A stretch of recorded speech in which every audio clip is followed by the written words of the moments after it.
We work on blood stem cells, which are capable of generating all the cells in the blood, platelets, red blood cells, white blood cells, cells of the immune system that protect us against infections.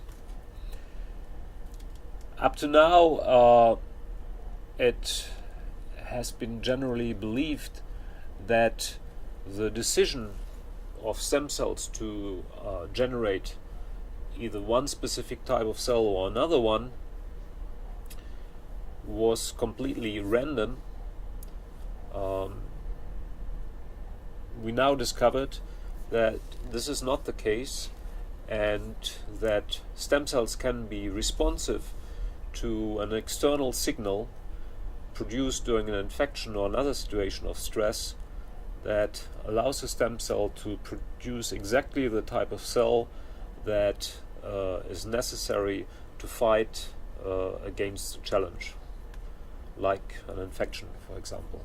We could show now that a cytokine called MCSF, it's a growth factor that is produced in large quantities during an infection, can stimulate the stem cell to produce exactly the type of cells that is best adapted to fight against such an infection, for example, like the macrophage.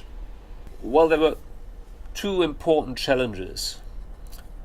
First of all, blood stem cells are extremely rare. There's less than one cell per 10,000 cells in the bone marrow.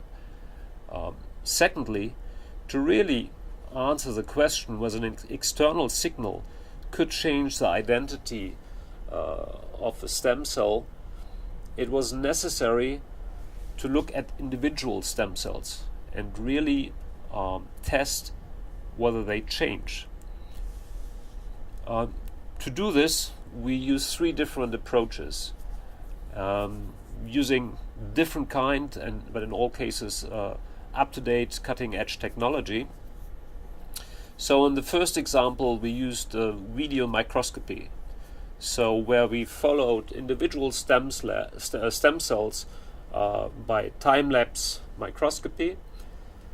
And since, however, a stem cell before or after receiving the differentiation signal, being exposed to MCSF that will tell the cell to differentiate in a certain direction, visually these two cell types, these two cells will be similar.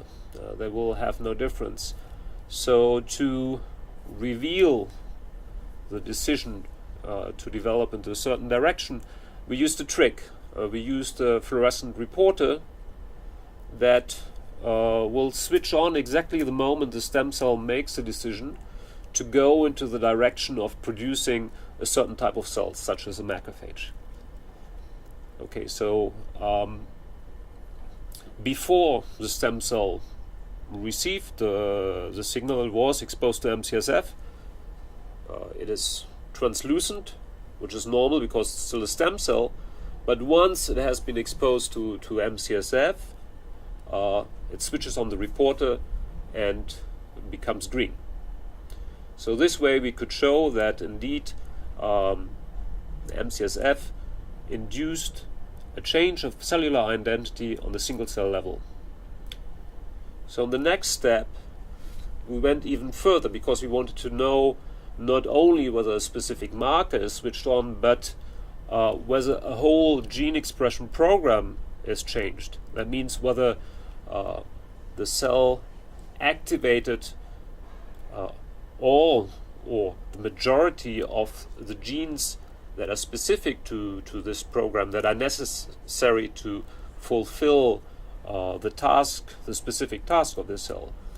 So we did that by looking for one single cell, whether it expressed or not different kinds of genes that are specific to, well, the differentiation pathway that leads to macrophages or other pathways like red blood cells. This is obviously a difficult task because the reaction volumes for a single cell are extremely small. So to do this, we used a microfluidic system that permits to mix the detection system for each gene with the extract of individual cells. And this way we could indeed show that stem cell exposed to MCSF really changed identity and upregulated and activated a large number of cells that are specific for this particular differentiation pathway. Finally, we wanted to know whether this is also occurring in the animal. Now this is difficult because with such a rare cell, you can imagine that if you inject only a few cells into the bloodstream, for example, you will never find them again in the body. So to answer our question, what we did, we injected cells directly in the spleen, which is an organ that can provide an appropriate environment for stem cells in the animal. And we marked them again with a fluorescent dye, in this case green, and looked after exposure to MCSF in the animal whether these cells could activate our marker protein. In this case is shown in red. And indeed we made the same observation in vivo in the animal as we had seen before in culture, that indeed animals exposed to MCSF activated our differentiation marker in individual cells in vivo.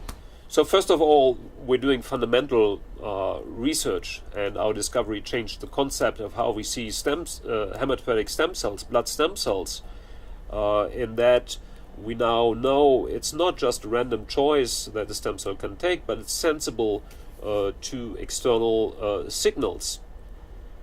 Now, this fundamental discovery is, however, also very good news for potential clinical applications. Bone marrow transplantation, which is essentially a stem cell transplantation, can save a lot of lives. Leukemia patients typically receive a chemotherapy that ablates their diseased, their cancerous blood system, and the graft of a bone marrow from a donor can give them again a new blood system. However, in the period after ablation of the blood system of the patient until the graft of the donor takes, these patients are extremely sensitive to normally quite harmless infections, which can be mortal in their case, because the stem cells present in the graft haven't been capable of really producing the full blood system yet. Now we, with our results, could very well imagine that stimulating the graft with MCSF would permit the stem cells to provide a boost of white blood cells capable of fighting against such an infection and protecting the patient from the grave consequences of such an infection.